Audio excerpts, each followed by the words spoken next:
Well, now that all that business is out of the way, it's time to actually get started on the build itself. Now, this is where the fun begins. As I explained in the last video, assembly begins with the cockpit section.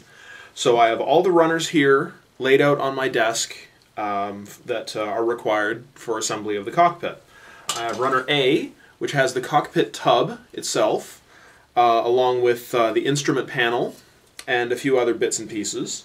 I have runner B, which has some of the framework for the fore and aft sections of the cockpit, as well as some control parts.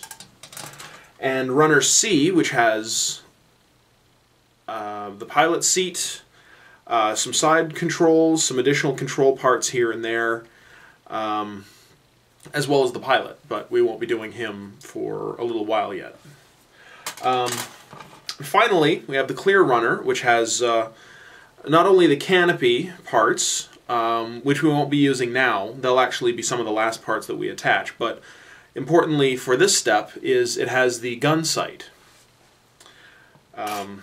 So let's get started. So here we have the instruction page. It's basically a single step for all of the cockpit section, with painting directions as well as marking application. The decal sheet actually has a decal for the instrument panel, should the builder choose to use it rather than painting it.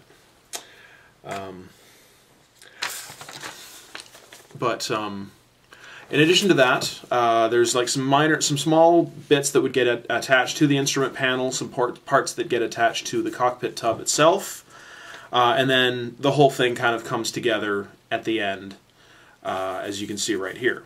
But it'll all get done in stages, because it's not all the same color. You can see it's calling for XF63 for the inside of the cockpit tub, which is German gray, but the pilot seat is XF64, which is red-brown.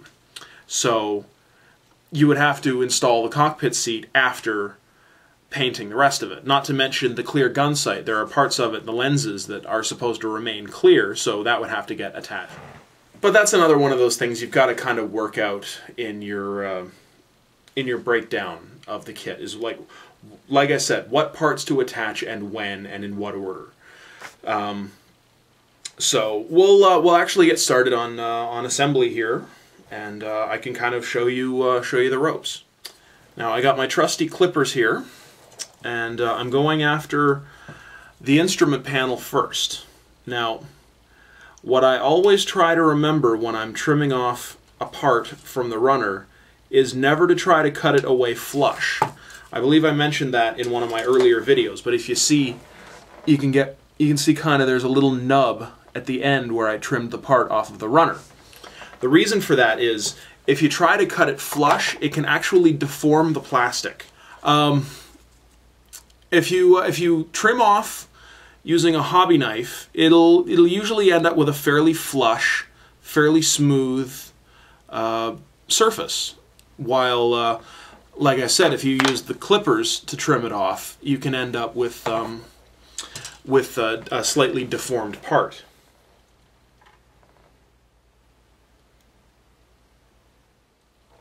This is the point at which it's pretty much the point of no return, the first bit of glue.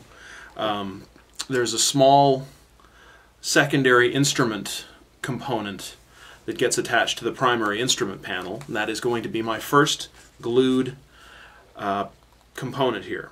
So I like to use my, as I said before, I like to use the Tamiya extra thin brushable cement, and basically you use it like a paintbrush. You just dip it in, you brush off a little bit of the excess along the edge, and lightly just kind of apply a very little bit to the joint. You don't need a lot. In fact, apply sparingly, and you'll probably be better off. And then just attach the two parts together, trying to ensure the best possible alignment. And there we go. The instrument panel is assembled. Now, the cockpit tub is next. So here, I just trimmed off the cockpit tub, and you can see right here on this little locator peg, there's a little bit of a stub hanging off of the end of it. That's what I mean when I say never to cut it off flush, because it can, if you cut it off flush, there is a possibility of deforming the plastic. So using a hobby knife, if you just carefully slice it off, and there you have a smooth joint with no significant deformation of the plastic. Always remember to use a very, very new, fresh hobby knife when starting any build. As these blades are very sharp, they get dull pretty quickly, so you want to replace them on a fairly frequent basis. You'll know when they start to get dull. You can tell. And so here now I've got one of the instrument panels for the side wall of the cockpit tub I'm about to attach. You can see this is the inside of the cockpit tub. It's basically like an armored, almost a bathtub shape that is, I would presume, made out of steel to better protect the pilot from ground fire, as opposed to the skin of the aircraft, which is simply made of aluminum. So these just have like the throttle controls and some additional switches and whatnot. They're not fantastically well detailed, but they'll look pretty good when we get a coat of paint and some detail work done on them. There, see, that's one side instrument panel attached, and there's the other side not attached. Because it's hollow underneath, what I like to do for joints like this is take a little bit of extra glue on my little mini brush here, and not quite wipe so much of it off like I would if I was just connecting a simple joint, and go in underneath and just kind of dab it lightly to the joint, if you can see it there, and capillary action will force the glue basically through the entire joint and create a much stronger bond. Now, I've referred in previous episodes to my big sausage fingers, and in cases of small details, it's handy to have a pair of tweezers with you. So these are the rudder pedals, and they're very, very small, so I'm going to have to attach them with tweezers. Just about any tweezers will do, but these are spring shut, and they'll be attached in basically the same way as everything else. Just apply a little drop of glue and make sure the part is facing the right direction. And there you can see now the rudder pedals are in place. Once they're in place, as I said with the side panels, I often like to add just a little extra dab of glue just to the edge of the joint, just to force a little bit more, a slightly stronger bond, because you can never be too careful. Now, we're coming along.